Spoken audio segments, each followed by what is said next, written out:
السلام عليكم ورحمة الله وبركاته.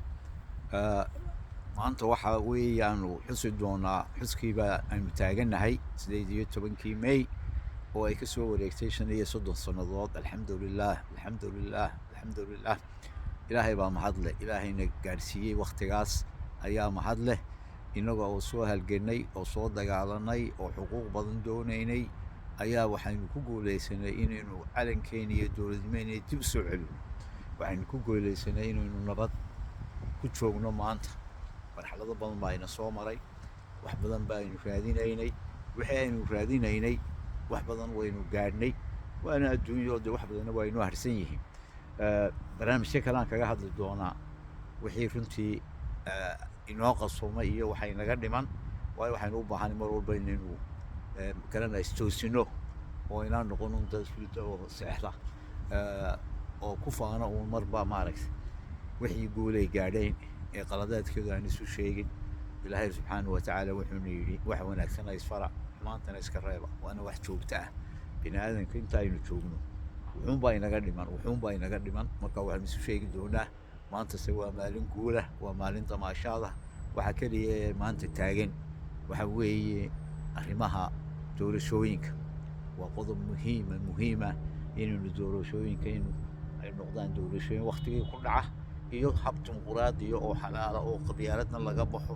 oo qof baa la dooranayaa, qabiil lama dooranayo, reer la dooran maayo, qof baa la dooranaya. waxa loo dooranayana wax reer leeya maaha, waxa dhaxalkii aabihii looma dooranayo. waxaa loo dooranayaa wax qaranka dhan iyo ummadda dhan ka dhaxaysa.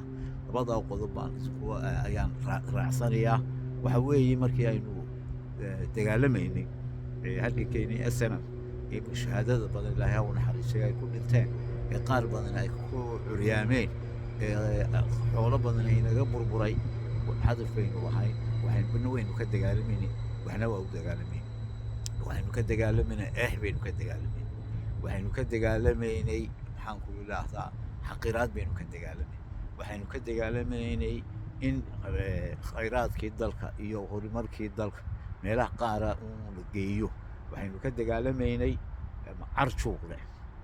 waxaynu ka dagaalamaynay cid aynaan xil u dhiiban inay xilka inoo hayso inoo taliso. intaasi waynu ka dagaalamay, intiina waynu ku guulaysanay. laakiin waxaa jira xilligaasi wax badan baa ayna jiray oo markaa aynu u baahannahay halkii ay taagneed intaynu kor uga qaadno mooyaane inaynan hoos uga dhicin. waxaa jiray xilligaasi waxbarashadu waxay ahayd waxbarasho dowladda gacanta ugu jirta oo bilaasha.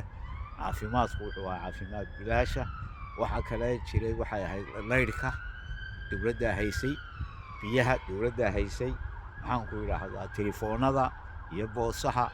waxaasoo dhan waxay ahayn wax gacan ku jira ummadda waxoola ay wada leedahay bay ahayd.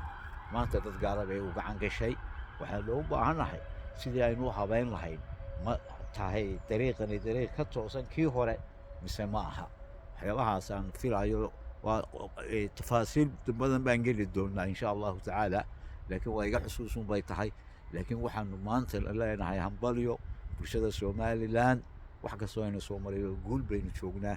qarannimadayni maantana waxaa inoo furmay waxaynu xaq u lahayn oo 35 sano aynu la'ayn oo laynu hor taagnaa ayaa inoo furmay. waxaa inoo furmay ictiraafkii baa inoo furmay. ictiraafku waa waxaynu xaq u leenahay, wax weynna maaha, waa wax waajib oo dowladda looba hesho. ictiraafku waa kaa ka dhexeeya Iiraan iyo Maraykan oo is ictiraafsan yihiin, safaaraday leeyihiin. waa kaa ka dhexeeya Maraykan iyo Shiina, waa kaa ka dhexeeya Maraykan iyo Ruush. marka ictiraafku horta waa kaase ma aha wax markii lagu ictiraafo baad jannadii gashay maaha. waana waxyaabaha maaragtay qiimaha gaarka u yeelan waxa weeye wixii baa inaga raagay. marka ilaahay ictiraafkaana haynoo hagaajiyo, ilaahay dowlado badan oo soo socdana haynoo barakeeyo. waxaan se u baahannahay ictiraafka waxbaa daba socda. waxaa daba socda waa heshiisyada iyo wixii lagula gelayo khayraadka waddankaaga inaad had iyo goor taxadir ka yeelato. cidda kula gelaysaa taxadir ka yeelato, amnigaaga taxadir ka yeelato.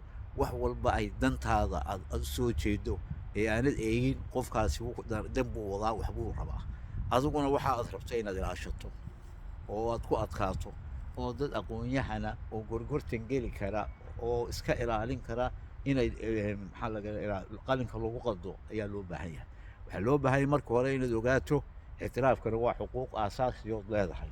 waad heshay heshiisyada ka dambeeya ictiraafkaasi waa inay noqdaan wax adiga ku anfacaya oo ummadaada anfacaya oo dhib kuu keenaynin oo aad ka fiirsato waa inay noqotaa ictiraaf walbana waa inaan soo dhaweynaa mid walbana waa inaynu kula galaa wax danta innaga inuu ah oo inaan cidna u joojin marka insha allahu tacaala waynu guulaysanaynaa laakiin waxaynu u baahanahay inaan adduunyadaas wada ictiraafsantahay dadkaa wada baktiyaya afrika waa dowladda la wada aqoonsan yahay dadkaa wada dagaalamaya haddana way is aqoonsan yihiin marka aqoonsigu inaanu inaga noqon sidii 1960kii xisbiyada qaar ay ku kaambeynka ku galeen doorashada calankaa markaynu qaadano 60kii ee aynu ingiriis erino buuruhuna waxay noo noqonayaan canjeero badduna waxay noo noqonaysaa maraq marka canjeerada iyo maraqaasi khayaaliga ahaa oo kale aynu ka dhigano ictiraafka maaha waa inaynu dadaalnaa inagu wax khayraadkeena waa inuu ka shaqeynaa siday ummadda u anfici lahayd